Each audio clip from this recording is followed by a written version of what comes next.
ओम शांति। 30 दिसंबर 2024। बाबा के महावाक्य। मीठे बच्चे, आत्मा रूपी बैटरी को ज्ञान और योग से भरपूर कर सतो प्रधान बनाना है, पानी के स्नान से नहीं। प्रश्न।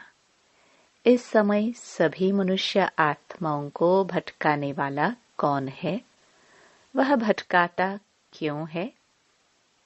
उत्तर। सभी को भटकाने वाला रावण है, क्योंकि वह खुद भी भटकता है।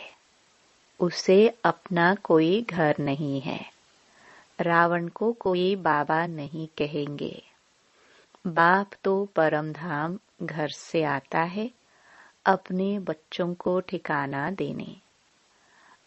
अभी तुम्हें घर का पता चल गया, इसलिए तुम भटकते नहीं हो। तुम कहते हो हम बाबा से पहले पहले जुदा हुए, अब फिर पहले पहले घर जाएंगे। ओम शांति। मीठे मीठे बच्चे यहाँ बैठकर समझते हैं, इनमें जो शिव बाबा आए हैं, कैसे भी करके हमको साथ घर जरूर ले जाएंगे। वह आत्माओं का घर है ना, तो बच्चों को जरूर खुशी होती होगी। बेहद का बाप आकर के हमको गुलगुल बनाते हैं, कोई कपड़ा आदि नहीं पहनाते हैं। इसको कहा जाता है योग बल, याद का बल। जितना टीचर का मर्तबा है, उतना और बच्चों को भी मर्तबा दिलाते हैं। पढ़ाई से स्टूडेंट जानते हैं हम ये बनेंगे। तुम भी समझते हो हमारा बाबा टीचर भी है, सतगुरु भी है। यह है नई बात। हमारा बाबा टीचर है, उनको हम याद करते हैं। हमको टीच कर यह बना रहे हैं। हमारा बेहद का बाबा आया हुआ है, हमको वापस घर ले जाने। रावण का कोई घर नहीं होता, घर राम का होता है। शिव बाबा कहाँ रहते हैं? तुम झट कहेंगे परम धाम में। रावण को तो बाबा नहीं कहेंगे। रावण कहाँ रहते हैं? पता नहीं। ऐसे नहीं कहेंगे कि रावण परम धाम में रहते हैं। नहीं, उनका जैसे कि ठिकाना ही नहीं। भटकता रहता है, तुमको भी भटकाता है। तुम रावण को याद करते हो क्या? नहीं। कितना तुमको भटकाते हैं। शास्त्र पढ़ो, भक्ति करो, ये करो। बाप कहते हैं इसको कहा जाता है भक्ति मार्ग, रावण राज्य। गांधी भी कहते थे राम राज्य चाहिए। इस रथ में हमारा शिव बाबा आया हुआ है, बड़ा बाबा है ना। वह आत्माओं से बच्चे बच्चे कह बात करते हैं। अभी तुम्हारी बुद्धि में है रूहानी बाप, और रूहानी बाप की बुद्धि में हो तुम रूहानी बच्चे, क्योंकि तुम्हारा कनेक्शन है ही मूल वतन से। आत्माएं परमात्मा अलग रहे बहुकाल, वहां तो आत्माएं बाप के साथ इकट्ठी रहती हैं, फिर अलग होती हैं अपना अपना पाठ बजाने। बहुत काल का हिसाब चाहिए ना।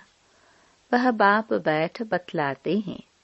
तुम अब पढ़ाई पढ़ रहे हो, तुम्हारे में भी नंबरवार हैं जो अच्छी रीति पढ़ते हैं। वही पहले पहले मेरे से जुदा हुए हैं, वही फिर मुझे बहुत याद करेंगे, तो फिर पहले पहले आ जाएंगे। बाप बच्चों को बैठ सारे सृष्टि चक्र का गुह्य राज समझाते हैं, जो और कोई भी नहीं जानते। गुह्य भी कहा जाता है, गुह्यतम भी कहा जाता है। यह तुम जानते हो। बाप कोई ऊपर से बैठ नहीं समझाते हैं, यहाँ आकर समझाते हैं। मैं इस कल्प वृक्ष का बीज रूप हूँ। इस मनुष्य सृष्टि रूपी झाड़ को कल्प वृक्ष कहा जाता है। दुनिया के मनुष्य तो बिल्कुल कुछ नहीं जानते। कुंभकर्ण की नींद में सोए हुए हैं, फिर बाप आकर जगाते हैं। अभी तुम बच्चों को जगाया है और सब सोए पड़े हैं। तुम भी कुंभकर्ण की आसुरी नींद में सोए हुए थे। बाप ने आकर जगाया है, बच्चों जागो। तुम गाफिल हो, अलबेले हो, सोए पड़े हो। इसको कहा जाता है अज्ञान नींद। वह नींद तो सब करते हैं, सतयुग में भी करते हैं। अभी सब हैं अज्ञान की नींद में। बाप आकर ज्ञान देकर सबको जगाते हैं। अब तुम बच्चे जागे हो, जानते हो बाबा आया हुआ है, हमको ले जाएगा। अभी तो न यह शरीर काम कर रहा है न आत्मा, दोनों पतित बन पड़े हैं। एकदम मुलम्मे का है। 9 कैरेट कहे अर्थात बहुत थोड़ा सोना। सच्चा सोना 24 कैरेट का होता है। अब बाप तुम बच्चों को 24 कैरेट में ले जाना चाहते हैं। तुम्हारी आत्मा को सच्चा सच्चा गोल्डन एज बनाते हैं। भारत को सोने की चिड़िया कहते थे, अभी तो लोहे की ठिक्कर भित्तर की चिड़िया कहेंगे। है तो चैतन्य न, यह समझने की बातें हैं। जैसे आत्मा को समझते हो वैसे बाप को भी समझ सकते हो। कहते भी हैं चमकता है सितारा, बहुत छोटा सितारा है। डॉक्टरों आदि ने बहुत कोशिश की है देखने की, परंतु दिव्य दृष्टि बगैर देख नहीं सकते। बहुत सूक्ष्म है। कोई कहते हैं आंखों से आत्मा निकल गई, कोई कहते हैं मुख से निकल गई। आत्मा निकलकर जाती कहाँ है? दूसरे तन में जाकर प्रवेश करती है। अभी तुम्हारी आत्मा ऊपर चली जाएगी शांति धाम, यह पक्का मालूम है। बाप आकर हमको घर ले जाएंगे। एक तरफ है कलयुग, दूसरे तरफ है सतयुग।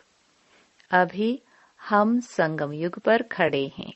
वंडर है, यहाँ करोड़ों मनुष्य हैं और सतयुग में सिर्फ 9 लाख।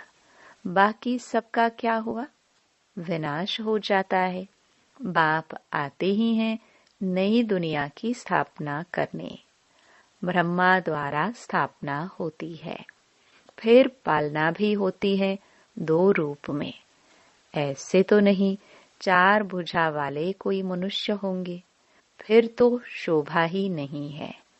बच्चों को भी समझा देते हैं। चतुर्भुज है श्री लक्ष्मी श्री नारायण का कंबाइंड रूप। श्री अर्थात श्रेष्ठ।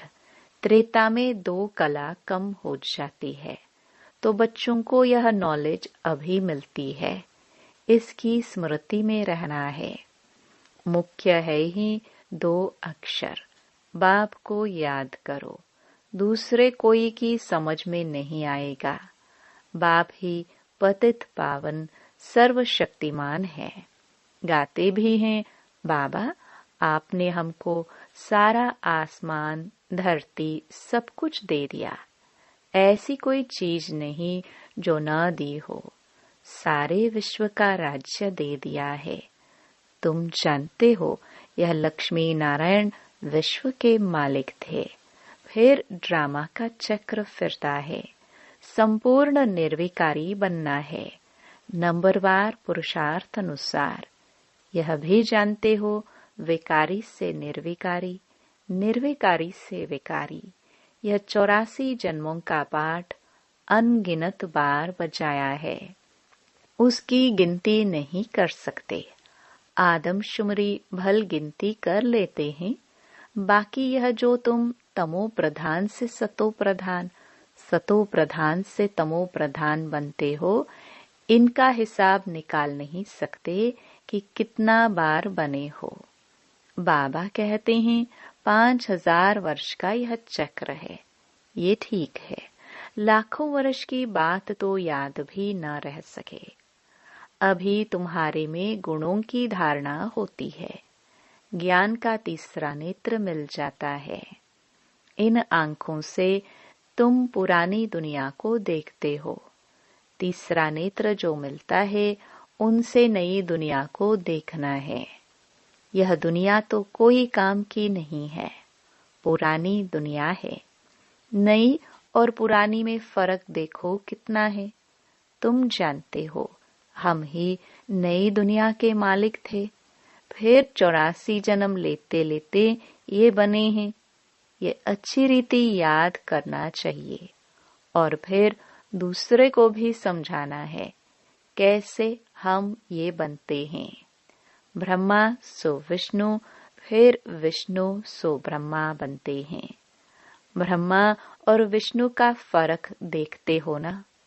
विष्णु कैसे सजा सजाया बैठा है और ये ब्रह्मा कैसे साधारण बैठा है। तुम जानते हो ये ब्रह्मा वह विष्णु बनने वाला है। यह किसको समझाना भी बहुत सहज है। ब्रह्मा विष्णु शंकर का आपस में क्या संबंध है। तुम जानते हो यह विष्णु के 2 रूप लक्ष्मी नारायण है। यही विष्णु देवता सो फिर यह मनुष्य ब्रह्मा बनते हैं। वह विष्णु सत्युग का है, ब्रह्मा यहाँ का है। बाप ने समझाया है ब्रह्मा से विष्णु बनना सेकंड में, फिर विष्णु से ब्रह्मा बनने में 5000 वर्ष लगते हैं। तत्त्वम। केवल एक ब्रह्मा ही तो नहीं बनते हैं ना। ये बातें सिवाय बाप के और कोई समझा न सके। यहाँ कोई मनुष्य गुरु की बात नहीं है। इनका भी गुरु शिव बाबा। तुम ब्राह्मणों का भी गुरु शिव बाबा है। उनको सतगुरु कहा जाता है। तो बच्चों को शिव बाबा को ही याद करना है। कोई को भी यह समझाना तो बहुत सहज है। शिव बाबा को याद करो। शिव बाबा स्वर्ग नई दुनिया रचते हैं। ऊंच ते ऊंच भगवान शिव है। वह हम आत्माओं का बाबा है। तो भगवान बच्चों को कहते हैं मुझ बाप को याद करो। याद करना कितना सहज है। बच्चा पैदा होता है और झट माँ माँ उनके मुख से आपे ही निकलता है। माँ बाप के सिवाय और कोई पास नहीं जाएगा। माँ मर जाती हैं, वह फिर और बात है। पहले हैं माँ और बाप और मित्र संबंधी आदि होते हैं। उसमें भी जोड़ी जोड़ी होगी। चाचा चाची 2 है ना। कुमारी होगी, फिर बड़े होते ही कोई चाची कहेंगे, कोई मामी कहेंगे। अभी तुमको बाप समझाते हैं तुम सब भाई भाई हो, बस। और सब संबंध कैंसिल करते हैं। भाई भाई समझेंगे तो एक बाप को याद करेंगे। बाप भी कहते हैं बच्चों मुझ एक बाप को याद करो। कितना बड़ा बेहद का बाप है। वह बड़ा बाबा तुमको बेहद का वर्षा देने आए हैं। घड़ी घड़ी कहते हैं मन मना भव। अपने को आत्मा समझ बाप को याद करो। ये बात भूलो मत। देह अभिमान आने से ही भूल जाते हैं। पहले पहले तो अपने को आत्मा समझना है। हम आत्मा सालिग्राम है और एक बाबा को ही याद करना है। बाप ने समझाया है मैं पतित पावन हूँ। मुझे याद करने से तुम्हारी बैटरी जो खाली हो गई है वह भरपूर हो जाएगी। तुम सतो प्रधान बन जाएंगे। पानी की गंगा में तो जन्म जन्मांतर घुटका खाया है, लेकिन पावन बन नहीं सके। पानी कैसे पतित पावन हो सकता है? ज्ञान से ही सद्गति होती है। इस समय है ही पापात्माओं की झूठी दुनिया। लेन देन भी पापात्माओं से ही होती है। मनसा वाचा कर्मणा पापात्मा ही बनते हैं। अभी तुम बच्चों को समझ मिली है। तुम कहते हो हम यह लक्ष्मी नारायण बनने के लिए पुरुषार्थ करते हैं। अभी तुम्हारी भक्ति करना बंद है। ज्ञान से सद्गति होती है। यह देवताएं सद्गति में है ना।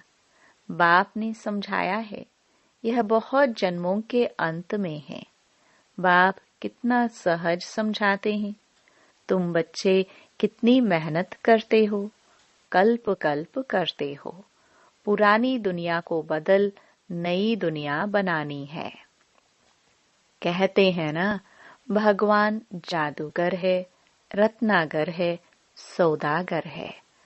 जादूगर तो है ना, पुरानी दुनिया को हेल से बदल हेवन बना देते हैं। कितना जादू है। अभी तुम हेवन के रहवासी बन रहे हो। जानते हो, अभी हम हेल के रहवासी हैं। हेल और हेवन अलग है। 5000 वर्ष का चक्र है। लाखों वर्ष की तो बात ही नहीं। ये बातें भूलनी नहीं चाहिए। भगवानुवाच है ना, कोई जरूर है जो पुनर्जन्म रहित है। श्री कृष्ण को तो शरीर है, शिव को है नहीं। उनको मुख तो जरूर चाहिए। तुमको सुनाने के लिए आकर पढ़ाते हैं ना। ड्रामानुसार सारी नॉलेज ही उनके पास है। वह सारे कल्प में एक ही बार आते हैं दुख धाम को सुख धाम बनाने। सुख शांति का वर्षा जरूर बाप से मिला है। तब तो मनुष्य चाहते हैं ना, बाप को याद करते हैं। बाप ज्ञान देखो कैसे सहज रीति देते हैं। यहाँ बैठे भी बाप को याद करो। बाजुली याद करो तो भी मन मनाभव ही है। बाप ही ये सारा ज्ञान देने वाला है। तुम कहेंगे हम बेहद बाप के पास जाते हैं। बाप हमको शांति धाम सुख धाम ले जाने का रास्ता बताते हैं। यहाँ बैठे घर को याद करना है। अपने को आत्मा समझ बाप को याद करना है। घर को याद करना है और नई दुनिया को याद करना है। ये पुरानी दुनिया तो खत्म होनी ही है। आगे चलकर तुम वैकुंठ को भी बहुत याद करेंगे। घड़ी घड़ी वैकुंठ में जाते रहेंगे। शुरू में बच्चियां घड़ी घड़ी आपस में बैठ वैकुंठ में चली जाती थी। यह देखकर बड़े बड़े घर वाले अपने बच्चों को भेज देते थे। नाम ही रखा था ओम निवास। कितने ढेर बच्चे आए, फिर हंगामा हुआ। बच्चों को पढ़ाते थे, आपे ही ध्यान में चले जाते थे। अभी यह ध्यान दीदार का पाठ बंद कर दिया है। यहाँ भी कब्रिस्तान बना देते थे। सबको सुला देते थे। कहते थे अब शिव बाबा को याद करो। ध्यान में चले जाते थे। अब तुम बच्चे भी जादूगर हो। किसको भी देखेंगे और वह झट ध्यान में चले जाएंगे। यह जादू कितना अच्छा है। नौधा भक्ति में तो जब एकदम प्राण देने तैयार होते हैं तब उनको दीदार होता है। यहाँ तो बाप खुद आए हैं। तुम बच्चों को पढ़ाकर ऊंच पद प्राप्त कराते हैं। आगे चल तुम बच्चे बहुत साक्षात्कार करते रहेंगे। बाप से अभी भी कोई पूछे तो बता सकते हैं कौन गुलाब का फूल है, कौन चंपा का फूल है, कौन टांगर है। टूह भी होती है ना। टांगर, टूह ये सब वैरायटी फूलों का नाम है। अच्छा, मीठे मीठे सिखिलते बच्चों प्रति मात पिता बाप दादा का याद प्यार और गुड मॉर्निंग। रूहानी बाप की रूहानी बच्चों को नमस्ते। धारणा के लिए मुख्य सार। पहला, देह के सब संबंध कैंसिल कर आत्मा भाई भाई हैं यह निश्चय करना है और बाप को याद कर पूरे वर्षे का अधिकारी बनना है। दूसरा, अब पाप आत्माओं से लेन देन नहीं करनी है। अज्ञान नींद से सबको जगाना है। शांति धाम सुख धाम जाने का रास्ता बताना है। वरदान, मन बुद्धि की एकाग्रता द्वारा सर्व सिद्धियां प्राप्त करने वाले सदा समर्थ आत्मा भव। सर्व सिद्धियों को प्राप्त करने के लिए एकाग्रता की शक्ति को बढ़ाओ। यह एकाग्रता की शक्ति सहज निर्विघ्न बना देती है। मेहनत करने की आवश्यकता नहीं रहती। एक बाप दूसरा न कोई, इसका सहज अनुभव होता है। सहज एकरस स्थिति बन जाती है। सर्व के प्रति कल्याण की वृत्ति, भाई भाई की दृष्टि रहती है। लेकिन एकाग्र होने के लिए इतना समर्थ बनो जो मन बुद्धि सदा आपके ऑर्डर अनुसार चले। स्वप्न में भी सेकंड मात्र भी हलचल न हो। स्लोगन, कमल पुष्प के समान न्यारे रहो तो प्रभु के प्यार का पात्र बन जाएंगे। ओम शांति।